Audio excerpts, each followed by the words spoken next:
President Trump announces a new strategy and an increase in troops in Afghanistan as declaring we're going to have victory. But the big question is, what does victory even look like? But first, Fat Boy in North Korea stands up and says he's going to punch America. Trump comes back and says he's going to punch Fat Boy in the mouth, and Fat Boy flinches. That's got to be... I'm laughing.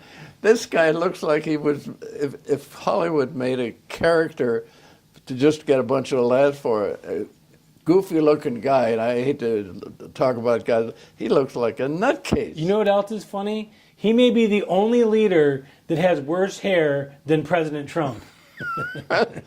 Yeah.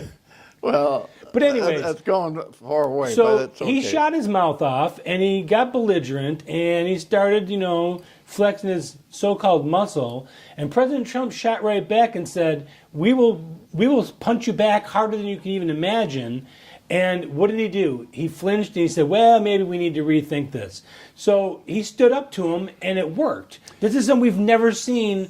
Well, not never. We haven't seen in a long time. Let me put it this way. I halfway agree with you. I think right now Trump is putting the pressure on China, and China is behind the whole thing. Let's not kid ourselves. And they're furious over the sanctions that he just imposed on them and Russia. Yeah, okay. Are we starting a trade war with them?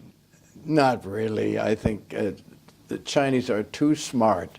One thing, whether you like them or you hate them, they are smart. They may be some of the smartest people in the world. They'll work that out. But then you got this character, Kim Jong-un. Just a little background on the guy. His grandfather, Kim Il-sung, was a communist. He was educated in Russia. He became part of the Russian Red Army and fought heroically for the Russians against the Germans. And he was I've got to give you a little background on what happened. At the time that after he died, Kim Jong-il was his son, and the Russians said, I don't think America really cares about South Korea.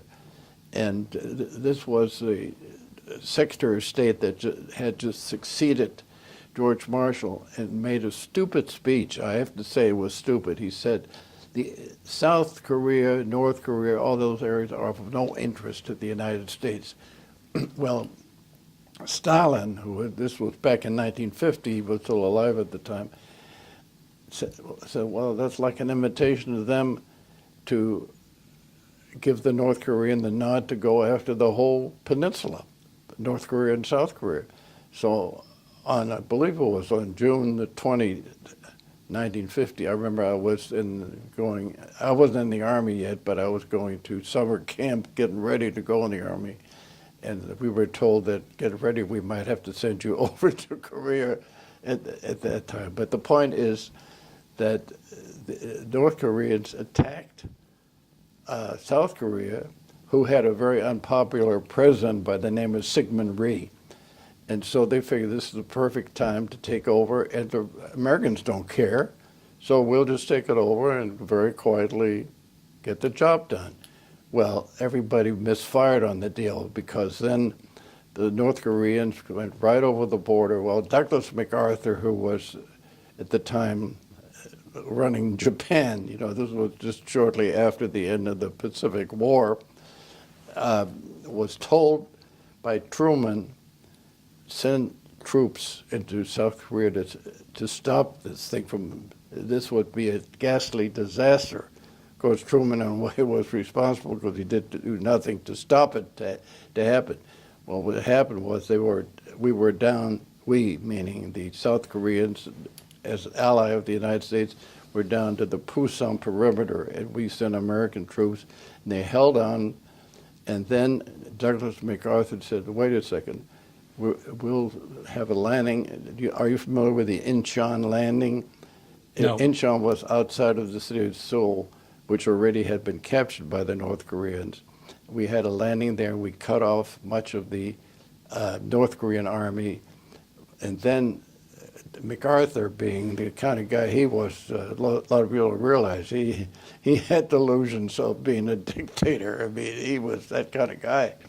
He said, let's go all the way and take care of North Korea. And he sent American troops over the 38th parallel, which separated North and South Korea, and they went all the way up to the Yalu River, which separated Korea and China. It was Manchuria. Well, you know what happened then?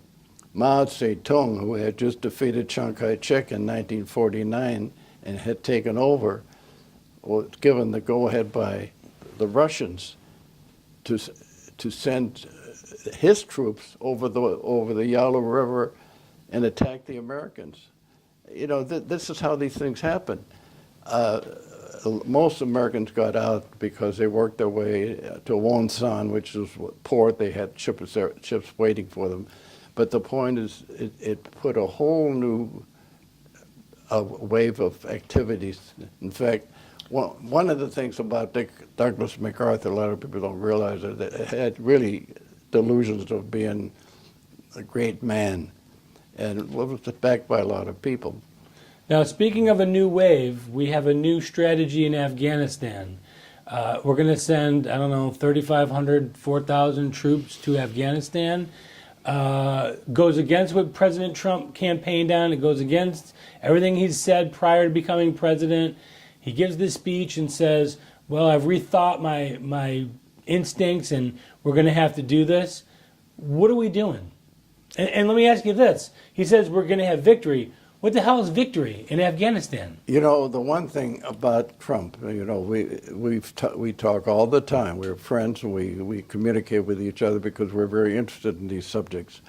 And one thing we know, that what was happening was the fact that nobody ever won a war in Afghanistan. Afghanistan. You could go all the way back. And you got the British Empire, which was the strongest military in the world British at the Empire time. controlled the whole Indian subcontinent, and they had these crazy guys in this little nothing country, and they decided they were going to go in there and clean them out. And you know, they sent an army in, and only one guy came back. That is an ungoverning. And then you've got the Soviet Union that went in, and this is the birth of the Taliban and Osama bin Laden. That's right.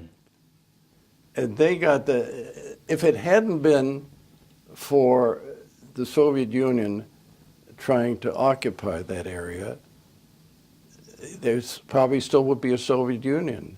And they were egged on by one of their Islamic republics, Tajikistan, to go in there because they said those guys are giving us a hard time. We got to do something. So, seeing this, do you foresee that we're going right through the same steps, that we're not paying attention to the history of Afghanistan? Let me put it this way: if the British Empire couldn't do anything about Afghanistan, if the Soviet Union literally was torn apart by the fact that they were getting hurt, and of course the United States was egging on the Afghanis at that time, what happened was then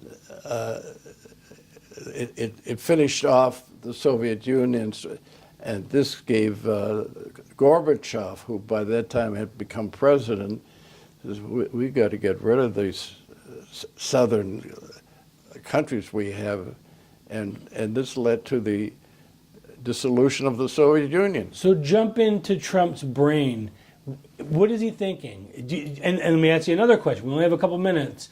Steve Bannon being ousted, who was probably the most pro-America, pro-nationalist voice in that whole administration. He's back to being head of the bright part. Correct. Do you think that had something to do with it? And now we've got these generals and these military guys that are coming into the West Wing, and all of a sudden now we're seeing a troop increase and a surge.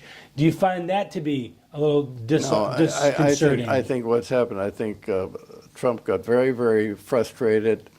He's got all the generals now. You've got Kelly as You know, he's got You got Kelly. McMaster there. Yeah, he's got them as head, And is this? head of. Do you think that this is a look the other way from all the things that are going on domestically Yeah, that he can't I do. control? There's no question about it. He knows he isn't making any progress that he promised us the day You he got was the inaugurated. Charlottesville, the Antifa, the new Nazi thing, all this other stuff. No health care. I didn't know Paul that, Ryan. I didn't know that the KKK still existed, but they're coming out of nowhere now. So you're right. You got all these crazy characters that are being funded by George Soros, and So he does this speech, and is he just trying to distract us and move the attention to something else? It's the only way I can. It's not going to work. Interpret it. I mean, I think the thing to do is get out of there. Let's say, what are we going to do? Well, he says his concern is ISIS comes in and controls the vacuum. That is so much hogwash. Afghanistan's a parking lot for all intents and purposes. Well, the only thing is that it came to American attention after 9/11 because Osama bin Laden used it as a hideout. So that's how Afghanistan came to America's attention. But that whole thing has never been anything but a death trap for any country that tried to get in there.